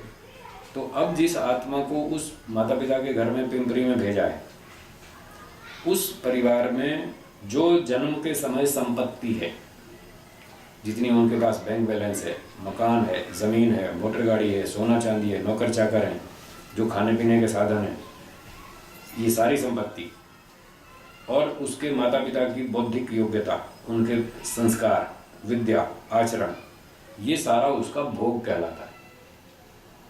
ये सारा भोग के अंतर्गत। जापान में जन्म हुआ तो आपका भोग है, आपके कर्मों से वो भोग मिला है आपको जापान में जन्म देना। अगर भारत में जन्म मिला तो आपके कर्मों का फल है, ये आपके भोग के अंतर्गत आता है। वो देश, वो स्टेट, सिटी, कॉलोनी, जो भी, तो ये सारा भोग भी उन्हीं 20,000 कर्मों से मिला है। तो इस प्रकार से एक 20,000 कर्मों का एक बंडल, उसके 3 फल, जाति, आयु, भोग। जाति का मतलब शरीर, आयु का मतलब जीने का समय 80 वर्ष, और भोग का मतलब वो संपत्ति, जिन साधनों से वो आगे अपना सुख दुख प्राप्त करेगा। ये भोग भी उन्हीं कर्मों का फल है। फिर आगे लिखते हैं, बोलिए। असौ कर्माशयो जन्म आयुर भोग हेतुत्वात् त्रिविपाको अभिधीयते इति। तो वह कर्माशय 20,000 कर्म का बंडल, वो कर्माशय जन्म आयुर भोग हेतुत्वात्, जन्म आयु और भोग, इन तीनों का कारण होने से, तीनों का कारण वो 20,000 का कर्माशय है, इसलिए वो त्रिविपाको अभिधीयते, 3 फल देने वाला कहा जाता है। अनेक कर्मों से 3 फल, जाति, आयु और भोग। तो जो मरने वाला व्यक्ति है, उसके 20,000 कर्मों से उसको अगला जन्म मिला, 20,000 से जन्म भी मिला, 80 साल की आयु मिली, और वो भारत में जन्म मिला, पूना में, पिंपरी में, इस तरह। और घर में जो संपत्ति थी वो सारा उसका कर्मफल भोग के अंदर है। अतः एक भविकः कर्माशयः उक्तः इति। अतः इसलिए एक भविकः, एक जन्मोत्पादकः। अभी ये पंक्ति आगे फिर आएगी, पर वहाँ इसका अर्थ ये नहीं होगा, वहाँ इसका अर्थ बदल दिया जाएगा, इसलिए यहाँ ध्यान से सुन लो। एक भविका, भव कहते हैं जन्म को, तो एक भविका का अर्थ है एक जन्म को उत्पन्न करने वाला, क्योंकि यहाँ 4 पक्षों की चर्चा चल रही थी, उसका ये उपसंहार है। तो 4 पक्षों में चौथा पक्ष था कि अनेक कर्म मिलकर एक जन्म को पैदा करते हैं। तो इसलिए यहाँ वही अर्थ करना है उस प्रसंग के उपसंहार में, इसलिए अनेक कर्मों से एक जन्म मिला, अर्थात एक जन्म को उत्पन्न करने वाला कर्माशय है, ऐसा ऋषि लोग विद्वान लोग कहते हैं, मानते हैं। ऐसा मानना उचित है, ये युक्ति संगत है, न्यायपूर्वक है। इस व्यवस्था में हमारे सारे पिछले कर्मों का फल भी बारी बारी से मिल जाएगा। वो पिछले कर्मों का फल कैसे मिलेगा उसकी व्याख्या आप आगे पढ़ेंगे, क्योंकि पिछले स्टॉक में भी बहुत सारे पढ़े। तो अब तक जो पंक्तियां पढ़ी उसमें बताया था ना, जो हमने पूरे जीवन में कर्म किए उसमें 2 भाग किए थे, एक प्रधान कर्म, एक गौण कर्म। प्रधान कर्मों से तो ये जन्म मिल रहा है अगला 20,000 से, और मान लिया 25,000 टोटल कर्म थे, उसमें से 20,000 तो प्रधान कर्म हो गए जिससे अगला जन्म मिल गया, और 5,000 जो मैच नहीं कर रहे थे, गौण कर्म थे, वो पिछले स्टॉक में जमा हो जाएंगे। तो कुछ यहाँ से इस जन्म के पिछले स्टॉक में गए, तो पिछले वाले इसमें जोड़ने चाहिए, तब तो बारी बारी से नंबर आएगा। तो पीछे वाले इसमें कैसे कब कितने जुड़ेंगे वो चर्चा आगे पड़ेगी, ठीक। वो अदृष्ट जन्म वेदनीय, अदृष्ट जन्म, ये भी अदृष्ट जन्म है, अगला जन्म दे रहा है ये फल भी। 25 में से 20,000 कर्म का फल अगला मिल रहा है, तो ये अदृष्ट ही हुआ। तो टोटल 25,000 कर्मों में से 2 फल मिलेंगे, अदृष्ट जन्म ही। उस अदृष्ट जन्म में भी 2 भेद, एक का तो तुरंत अगला जन्म नेक्स्ट, और बाकी 5,000 का फिर आगे कभी कब मिलेगा वो स्टॉक में, उसकी चर्चा आ रही है आगे, उसको पढ़ते हैं। दृष्ट जन्म वेदनीय, दृष्ट जन्म वेदनीय तू एक विपाकारंभी, एक विपाकारंभी भोग हेतुत्वात्, भोग हेतुत्वात्। वो चर्चा जो मैंने अभी बताई वो अगले अनुच्छेद में नेक्स्ट पैराग्राफ में आएगी। बीच में एक और बात बता रहे हैं, जो 12वें सूत्र में कहा था कि कुछ कर्मों का फल इसी जन्म में मिलता है, तो उसका थोड़ा विवरण देके फिर वो बात आगे चलाएंगे। तो यहाँ कह रहे हैं दृष्ट जन्म वेदनीयस्तु, जो कर्माशय दृष्ट जन्म वेदनीय है, इसी जन्म में फल देने वाला है, वो एक विपाकारंभी, वो एक फल को देता है। मुख्य सिद्धांत क्या था? 3 फल देता है। मुख्य सिद्धांत यह था, जाति आयु भोग, कर्माशय 3 फल देता है, और 3 में से एक जन्म को पैदा करता है, एक भविका। अब दृष्ट जन्म वेदनीय की बात कर रहे हैं, जो इसी जन्म में फल देता है, वो कर्माशय एक विपाकारंभी होता है, एक फल को देने वाला। कौन सा? भोग हेतुत्वात्, वो भोग को उत्पन्न करने का कारण है। जैसे आप ऑफिस जाते हैं, जॉब करते हैं, 1 महीना काम करते हैं, ये जो आपका कर्माशय है ये भोग को उत्पन्न करता है। आपको 1 महीने में तनख्वाह मिल जाती है, वेतन। तो इस कर्माशय ने एक फल को उत्पन्न किया, भोग को। पैसे मिल गए, और जो मर्जी खरीदो और खाओ, ये भोग को बढ़ाने वाला कर्माशय है। और इसी जन्म में नौकरी कर रहे हैं, इसी जन्म में फल मिल रहा है, तो दृष्टि जन्म वेदनीय हो गया। तो इसमें आयु वाला कैसा जोड़ेंगे हम? अभी केवल भोग वाला है, आगे बढ़ते हैं। अच्छा। एक इतनी पंक्ति तो क्लियर हुई ना, हाँ जी। कि कुछ कर्माशय एक ही जन्म में इसी जन्म में फल देता है, और वो केवल भोग को बढ़ाता है। अच्छा। एक विपाकारंभी कर्माशय, उसका उदाहरण है नौकरी करना, जॉब करना, ऑफिस जाना, 8 घंटे काम करना, घर लौट के आना, 1 महीने बाद वेतन मिल जाए, एक विपाकारंभी हुआ। आगे पढ़िए। द्विविपाकारंभी, द्विविपाकारंभी वा भोग आयुर, भोग आयु हेतुत्वात्, हेतुत्वात्। नंदीश्वर, नंदीश्वरवत्, नंदीश्वरवत्, नहुषवत्, नहुषवत् वा इति। वा इति। तो कोई कर्माशय 2 फल देने वाला भी है, कोई कर्माशय 1 फल देने वाला है। तो जैसे 1 फल देने वाला है भोग का हेतु होने से, भोग फल को बढ़ाएगा। अब दूसरी पंक्ति हम अपनी ओर से लगा लेंगे, हुआ करके। कोई कर्माशय 1 फल भोग को बढ़ाता है, कोई कर्माशय 1 फल आयु को बढ़ाता है, वो भी एक विपाकारंभी है, वो आयु को ही बढ़ाता है। जैसे आप व्यायाम करते हैं, ये केवल आयु को बढ़ाएगा, और नौकरी करते हैं ये भोग को बढ़ाएगा। तो एक कर्म ने आयु को बढ़ाया, एक कर्म ने भोग को बढ़ाया, एक फल दिया। अब तीसरा ये है द्विविपाकारंभी वा, कोई कर्माशय ऐसा है जो 2 फल भी बढ़ाता है इकट्ठे, मतलब एक ही कर्म से 2 फल मिलेंगे। आयु भोग आयुर हेतुत्वात्, भोग और आयु उन दोनों का हेतु है। वो कर्माशय है जो पीटीआई टीचर्स होते हैं, व्यायाम शिक्षक, बराबर।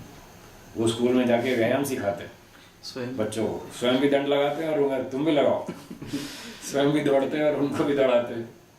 तो वो जो स्वयं दौड़ते हैं तो उनका अपना भी व्यायाम हो रहा है, इस अपने व्यायाम से उनकी आयु बढ़ गई। और जो स्कूल में टीचरशिप की उन्होंने 1 महीना पर उसका वेतन भी मिल गया। तो इस व्यायाम प्रशिक्षण से 2 फल मिलते हैं, आयु भी बढ़ती है और भोग भी मिलता है। तो ये आयु और भोग दोनों का हेतु होने से द्विविपाकारंभी, तो ये जॉब अच्छी है। तो एक कर्म से खुद का भी कल्याण, दूसरे का भी दोनों का, और एक ही कर्म से 2 फल मिले, आयु भी बढ़े और भोग भी बढ़े। वैद्य का भी ऐसा ही काम है। हाँ, वैद्य का भी ऐसा ही है। कर्म ऐसे ही करना चाहिए। वो अच्छे काम करता है, उससे उसकी आयु भी बढ़ती है और फल भी मिलता है, भोग भी मिलता है, दोनों है। तो ये तो उदाहरण है, ऐसे कई अनेक उदाहरण हो सकते हैं कि जो कर्म ऐसे हैं जिनसे 2 फल भी मिलते हैं, आयु और भोग। तो दृष्ट जन्म वेदनीय में अब 3 पक्ष हुए। एक पक्ष हुआ कि कुछ कर्म ऐसे हैं जिनसे केवल आयु बढ़ती है, कुछ कर्म ऐसे हैं जिनसे केवल भोग बढ़ता है। तीसरा पक्ष ऐसा है, कुछ कर्म ऐसे हैं जिससे दोनों बढ़ते हैं, और ये कर्म दृष्ट जन्म वेदनीय है, इसी जन्म में हमको फल दे रहे हैं। नंदीश्वरवत नहुषवद्वा इति, ये उदाहरण है ऐतिहासिक। उस जमाने में व्यास जी के समय में कोई लोग होंगे, जैसे हम आजकल कहते हैं भाई डॉक्टर मनमोहन सिंह जी प्रधानमंत्री, वो हमेशा चुप ही रहते, कुछ बोलते ही नहीं। तो आजकल जो व्यक्ति चल रहा है कोई प्रसंग में, उनका उदाहरण दे देंगे, फिर सोनिया गांधी का उदाहरण दे देंगे। ये टेढ़े मेढ़े लोग हैं, उनमें से एक सोनिया गांधी थी। तो जो वर्तमान में होता है उसी का उदाहरण दिया जाता है। तो उनके ज़माने में ये लोग होंगे नंदीश्वर। तो नंदीश्वर ने 2 भोग प्राप्त किए, 2 फल प्राप्त किए। उसने द्विविपाकारंभी कर्म किया, उसको 2 फल मिले, भोग भी बढ़ा और आयु भी बढ़ी। तो वो कोई वैद्य होगा या व्यायाम शिक्षक होगा या इस तरह का कुछ काम करता होगा जिससे 2 फल मिलते होंगे। और नहुष जो है उसको 1 फल मिला, वो अपना नौकरी करता था, बस पैसे कमाता था, कुछ व्यायाम आदि किया नहीं उसने, या कोई व्यायाम प्रशिक्षण जैसा दूसरा काम नहीं किया, तो उसको 1 ही फल मिला, भोग आयु, भोग ही बढ़ा केवल उसका। तो ये उनके उदाहरण दिए। नहीं, वो ये हो गया था ना, नहुष राजा था, हाँ, तिर्यक बन वो गया, तिर्यक बन गया, तो उसने बुरे काम किए, उसका भोग खत्म हो गया। गड़बड़ की तो उसको नीचे उतार दिया गद्दी से। आज भी जो लोग MP MLA गड़बड़ करते हैं उनको नीचे उतार देते हैं, कईयों के केस चलते हैं, कईयों की बदनामी होती है, कईयों को कुछ होता है। तो इस तरह से उनका परिणाम बदल जाता है और उनको हानि उठानी पड़ती है। आगे बढ़ते हैं। क्लेश कर्म विपाक अनुभव निर्वर्तिताभिस्तु वासनाभिः अनादिकाल सम्मूर्छितम् इदं चित्तम् विचित्रीकृतम् इव सर्वतो मत्स्यजालं ग्रंथिभिर इव आततम् इति एता अनेक भव पूर्विका वासना। अब ये देखिए संस्कारों की बात आ रही है। वासना मतलब संस्कार। तो कर्म की बात क्या बताई? एक कर्म, एक जन्म के कर्मों से एक जन्म मिला, बहुत सारे कर्मों से एक जन्म मिला, मुख्य रूप से इसी जन्म के कर्मों से। तो कर्मफल जो मिलता है वो मुख्य रूप से एक जन्म के कर्मों से मिलता है, प्रधान कर्मों से। उसको हम 75-80% मान लेते हैं। तो 25,000 में से 80% 20,000 हो गया। तो 20,000 कर्म इसी जन्म के वो कारण बनेंगे तुरंत अगले जन्म को उत्पन्न करने के लिए, जबकि संस्कार तो अनेक जन्मों के आ रहे हैं। ये समझने की बात है। बहुत बढ़िया सिद्धांत है, जिससे वो प्रश्न का उत्तर मिला था। लोग पूछते हैं ना, हमारे गुरु जी हैं सामान्य परिवार में पैदा हुए और आज इतनी अच्छी प्रगति कर गए, तो उनके संस्कार तो बहुत अच्छे थे, तभी तो इतनी प्रगति कर गए। जब अच्छे संस्कार थे तो ऐसे परिवार में, सामान्य परिवार में जन्म क्यों मिला? उसका उत्तर इन पंक्तियों से मिलता है कि जो जन्म मिला वो एक जन्म के कर्मों का था फल, और संस्कार तो सैकड़ों जन्मों के आ रहे हैं, इसलिए अंतर आ जाता है कभी कभी।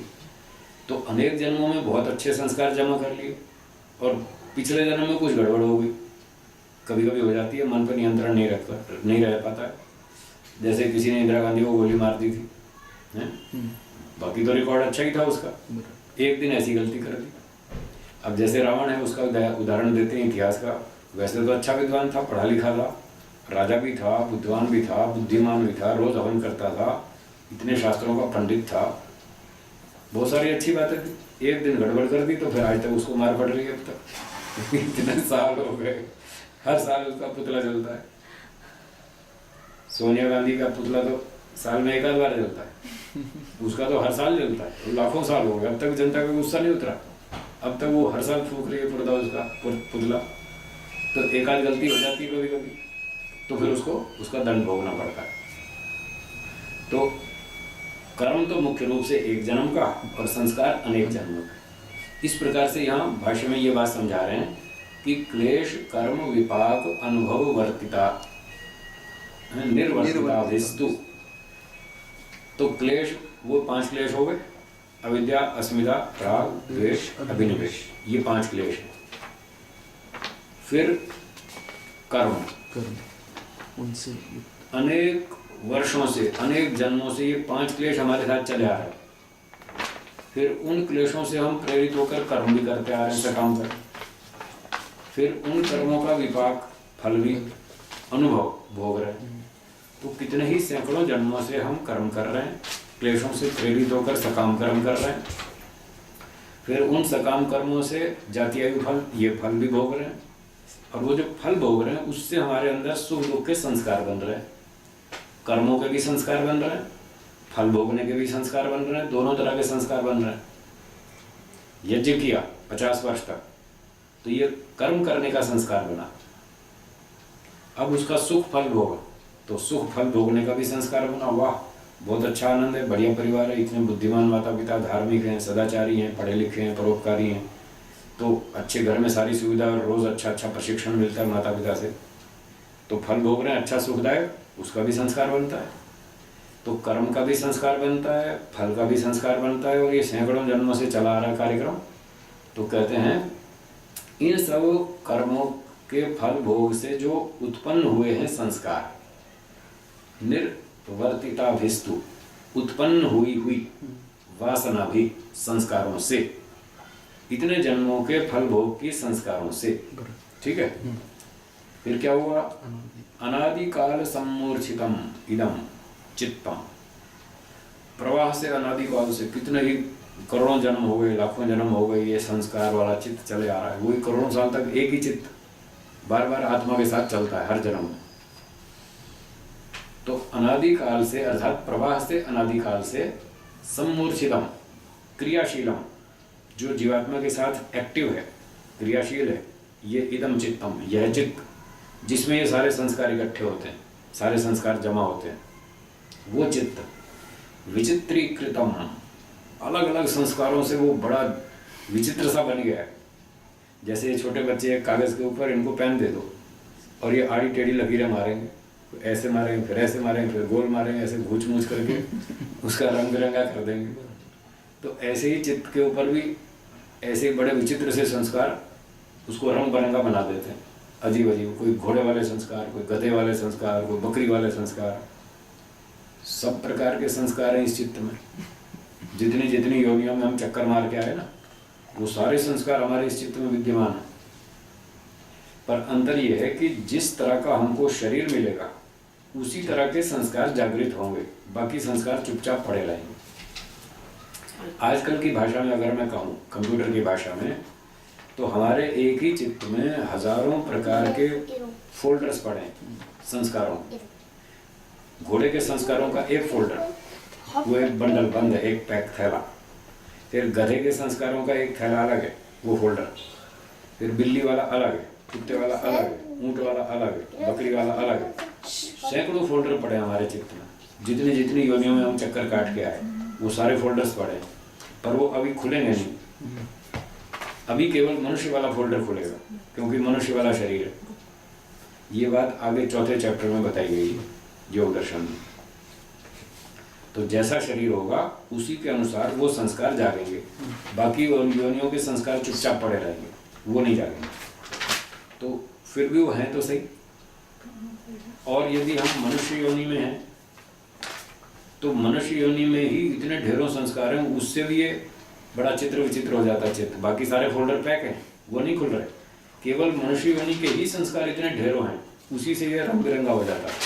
कहीं गुस्से के संस्कार, कहीं प्रेम के संस्कार, कहीं झगड़े के, कहीं राग के, कहीं द्वेष के, कहीं काम के, कहीं क्रोध के, कहीं लोभ के, कहीं ईर्ष्या के, कहीं अभिमान के, कहीं छल कपट के, कहीं कैसे। ये भी कम नहीं, इसी में चित्र रंग बिरंगा हो जाता है। तो विचित्रीकृतम इव सर्वतो, सब ओर से ये ऐसा रंग बिरंगा सा हो गया है। मत्स्य जालम ग्रंथिभिर इव आततम, जैसे मछली पकड़ने का जाल होता है, देखा मछली पकड़ने का जाल, उसमें गांठें ही गांठें होती, और इतना लंबा चौड़ा जाल होता है, उसको फैला देते हैं समुद्र में, नदी में, तालाब में, और फिर वो मछली पकड़ते रहते हैं। तो जैसे मछली पकड़ने का जाल होता है, उसमें इतने धागे और रस्सियाँ होती हैं, चारों ओर गांठें होती हैं, ऐसे मछली पकड़ने के जाल की तरह हमारा चित्त भी है, इसमें गांठें, तरह तरह के संस्कार, उनकी गांठें लगी हुई। तो मछली के जाल की तरह से ये विस्तृत, फैला चौड़ा है, लंबा चौड़ा। इस प्रकार से इति, इस प्रकार से एता वासना अनेक भवपूर्विका, इस प्रकार से ये संस्कार अनेक जन्मों की आई हुई है, इसमें इकट्ठी हुई है। तो अनेक जन्मों से मतलब मनुष्य योनि के ही सैकड़ों जन्म हम अब तक भोग चुके। तो हर योनि में, हर बार मनुष्य योनि में हमने संस्कार बनाए, तो वो सारे ढेरों संस्कार हमारे पास इकट्ठे। एक तो ये अर्थ हुआ, मनुष्य योनि वाले ही सैकड़ों जन्मों के संस्कार। दूसरा, अनेक भिन्न भिन्न योनियों के संस्कार, वो अलग अलग बंडल, उनके वो पैकेट पड़े हुए हैं हमारे चित्त में। तो ये है चित्त, ऐसा चित्त है, ढेरों हजारों लाखों तरह के संस्कार जमा है, कई जन्मों के वो संस्कार हमारे साथ चले आ रहे हैं। फिर कहते हैं यस्तु अयम कर्माशयः, यस्तु अयम कर्माशयः, एषः एषः एव एकभविकः उक्तः इति। अब देखो यहाँ फिर आया एक भविका, अब यहाँ से बदलना पड़ेगा, वो वाला अर्थ यहाँ लागू नहीं पड़ेगा, बदलना पड़ेगा। तो कहते हैं यस्तु अयम कर्माशय, ये जो यह कर्माशय है, जो यह कर्माशय है, ऐसा एव एक भविका उक्ता, वो एक जन्म में संग्रहित हुआ है, ऐसा कहा गया। पहले कहा था एक जन्म को उत्पन्न करने वाला, अब यहाँ कह रहे हैं एक जन्म में संग्रहित होने वाला। जो 25,000 कर्म थे ना टोटल एक जन्म में, उसमें से जो 20,000 80% मुख्य कर्म थे, जिसका फल हमको अगला जन्म मिल रहा है, तो वो एक ही जन्म में संग्रहित किए गए, ये 20,000 कर्म। अब ये अर्थ क्यों किया? क्योंकि इससे पिछली पंक्ति में प्रसंग है संस्कारों का, और वो कह रहे हैं वो अनेक जन्मों से संग्रहित हुए, तो संग्रहित हुए ये प्रसंग है यहाँ, इसलिए कर्मों का भी संग्रहित हुआ, यही अर्थ करना पड़ेगा, तो फिर वाक्य ठीक बनेगा। तो यहाँ दोनों की तुलना कर रहे हैं कि जो कर्म संग्रहित किए जाते हैं अगले जन्म के लिए, वो मुख्य रूप से एक जन्म के होते हैं, जबकि संस्कार अनेक जन्मों के होते हैं। बस ये तुलना की है, कर्म और संस्कार का तुलनात्मक अध्ययन, समझ में है? ठीक हो गया? हाँ जी। तो इसलिए वहाँ अलग अर्थ था, यहाँ अलग अर्थ है। वहाँ यह अर्थ था कि कर्माशय एक जन्म को उत्पन्न करता है, यहाँ अर्थ बताया कि कर्माशय एक जन्म में संग्रहित होता है, जो अगले जन्म को पैदा करने वाला। ठीक, आगे चलिए। ये संस्कारा स्मृति हेतवः ता वासनाः ताश्च अनादिकालीना इति। ये संस्कार, जो संस्कार स्मृति हेतवः, स्मृतियों के कारण है, स्मृतियों को उत्पन्न करते हैं, जो संस्कार स्मृतियों को उत्पन्न करते हैं, ता वासना, वो वासनाएं, तो संस्कार और वासना पर्यायवाची हो, समानार्थक। तो वो जो वासनाएं हैं, ताश्च अनादिकालीना, वो अनादिकाल से चली आ रही हैं। जो स्मृति के उत्पादक संस्कार हैं वो अनादिकाल से चले आ रहे हैं, प्रवास से, अनादिकाल से। तो इसी बात को विस्तार से चौथे पाद में बताया है। स्मृति संस्कारियों एक रूपत्वात्, 20 जन्म पहले कोई व्यक्ति मान लो कुत्ता था, बीच में 20 जन्म तक कुत्ता नहीं बना, गधा बना, बकरी बना, घोड़ा बना, मनुष्य बना, ऊंट बना, हाथी बना, और 21वें जन्म में फिर कुत्ता बना। तो 21वें जन्म में वो 20 जन्म पहले वाले जो कुत्ते के संस्कार थे वो यहाँ जाग जाएंगे, और उसको सब स्मृति आ जाएगी मुझे 21 जन्म में कैसे भौंकना है। 20 जन्म पुराने संस्कार जाग जाएंगे तुरंत, और उसकी स्मृति पैदा कर देंगे। 20 जन्म पहले मैं कैसे भौंकता था, ऐसे ही इस बार भी भौंकना है। 20 जन्म पहले मैं कैसे खाता था, ऐसे ही अब खाना है। इस तरह से वो संस्कार जाग जाएंगे। तो ये कहा अनादिकालीन, ये प्रवास है अनादिकाल से, पता नहीं कितने कितने जन्मों से संस्कार चले आते हैं। बीच में कितने ही जन्मों का गैप आ जाए कोई फर्क नहीं पड़ता, आपका वो फोल्डर सुरक्षित है। आज आपने फोल्डर बना दिया, उसमें कई फाइल्स पैक कर दी, 2 साल तक उसको मत खोलिए। 2 साल बाद वो फोल्डर खोलेंगे तो फट सारी फाइलें खुल जाएंगी। कंप्यूटर में सब सेफ है। ऐसे यहाँ पर सारा सेफ डिलीट रहता होता है ना कभी कभी, वो उड़ा देंगे करप्ट होने से। तो वो ऐसे होता है, वायरस घुस से तो होता है। हम यहाँ पर समाधि लगाएंगे तो वो वायरस घुस जाएगा, वो सब डिलीट कर देगा, फिर मोक्ष हो जाएगा। समाधि का वायरस घुसेगा और उन खराब संस्कारों को सबको नष्ट कर देगा, डिलीट कर देगा, फिर हमारा मोक्ष हो जाएगा। ये सारा चक्कर खत्म हो जाएगा। और यदि समाधि वाला वायरस नहीं घुसा तो बराबर सुरक्षित है और बार बार हर जन्म में हमको काम आते रहेंगे और हमारी कार्यक्रम को चलाते रहेंगे। ये सिस्टम है। एक प्रश्न है, बोलिए। बहुत बार उत्तर भी मिलता है पर समझ में नहीं आता है। जी, ये संस्कार होते हैं, इनका फिजिकल एग्जिस्टेंस होता है या फिजिकल होता है? बिल्कुल ऐसा ही जैसे इस पुस्तक में अक्षर छपे। ये पुस्तक है ना, कागज पे अक्षर छपे हुए, तो ये कागज है सरफेस और अक्षर जो है वो प्रिंट है। तो ऐसे ही चित्त जो है वो सरफेस कागज की तरह, और जैसे अक्षर छपे ऐसे ही संस्कार छप जाते। तो हम बचपन में अ आ ई उ क ख ग सारा पढ़ लिया, अक्षर अक्षर समझ लिए, शब्द जोड़ के बोलना सीख लिया। अब जब वो अक्षर सामने देखते हैं और शब्द देखते हैं तो हमारे वो संस्कार जागते हैं और हमें समझ में आ जाता है ये क्या शब्द है और इसका क्या अर्थ है। तो ऐसे ही वो संस्कार मन पर छपे रहते हैं। और जैसे ही जीवात्मा अलग अलग जन्म लेता है, अलग अलग जीवन जीता है, तो सामने जो जो घटनाएं आती हैं वो संस्कारों को जगा देती है। जो वस्तु आती है सामने आलम्बन, वो हमारे संस्कारों को जगा देता है और हम वैसी क्रिया करना शुरू कर देते हैं। तो ऐसे वो एक सरफेस के ऊपर जैसे प्रिंटिंग होती है, ऐसी उसकी फिजिकल अपीयरेंस माननी चाहिए। मन के ऊपर तो इस तरह से, ठीक है। क्योंकि अब तक मैं सिर्फ सांख्य दर्शन में जो बताया ना, हाँ जी, प्रकृति महान महान हाँ। कहा है, उतना ही समझता था। लेकिन अब पता चला है कि उससे भी छोटे छोटे पदार्थ होते हैं। बहुत सूक्ष्म पदार्थ है और उनके ऊपर ये सारी प्रिंटिंग होती है। तो मन क्योंकि एक भौतिक वस्तु है, उसमें सरफेस है, जैसे कागज में सरफेस पटल है, उसके ऊपर अक्षर छप जाते हैं। मन में तो ऐसा है, पर आत्मा जो है वो सरफेस नहीं है, वो अभौतिक पदार्थ है। उसमें ऐसी फिजिकल अपीयरेंस नहीं है, कोई भौतिक छापा उसमें ऐसा नहीं है। उसमें जो संस्कार का स्वरूप है वो है ज्ञान रूप, वो ज्ञान के रूप में, यहाँ छापे के रूप में। ये दोनों में अंतर है। संस्कार तो आत्मा में भी पड़ता है, मन में भी पड़ता है, आत्मा में भी पड़ता है। तो मन में छापे की तरह से और आत्मा में ज्ञान के रूप में। तो वो जैसे ही वस्तु सामने आती है, आत्मा का ज्ञान उद्बुद्ध हो जाता है। वही संस्कार है जो आत्मा में था, ज्ञान स्वरूप। तो आलम्बन आते ही वो ज्ञान जागृत होता है और वो कहता है हाँ ये वही चीज़ है, 1 हफ्ता पहले खाई थी, बड़ा अच्छी थी, ये नींबू का अचार है, बड़ा स्वादिष्ट था। उसको देख के फिर मुँह में पानी आता है, वो स्मृति आती है ना खाई हुई, तो फिर पानी आता है कि लाओ लाओ आज भी खाएंगे। 1 हफ्ता पहले मिठाई खाई थी, रसगुल्ले खाए थे, बहुत अच्छे थे, स्वादिष्ट थे, आज फिर दिख गए। वो दिखते ही वो आत्मा में जो ज्ञान का संस्कार था वो जागृत हुआ और स्मृति आ गई और उसने कहा लाओ आज भी खाएंगे। इस तरह से ज्ञानात्मक संस्कार आत्मा में और ये छापे वाले संस्कार मन में। वो अभी स्पष्ट नहीं होता पूरा। हाँ, वो धीरे धीरे होगा, चिंतन करेंगे, बार बार सोचेंगे, बारे बारे धीरे धीरे वो भी स्पष्ट हो जाएगा। धन्यवाद सर। चलिए, समय पूरा हो गया, यहाँ विराम देते हैं, बाकी फिर अगली कक्षा में। एक बार ओम का उच्चारण करेंगे लंबे स्वर से।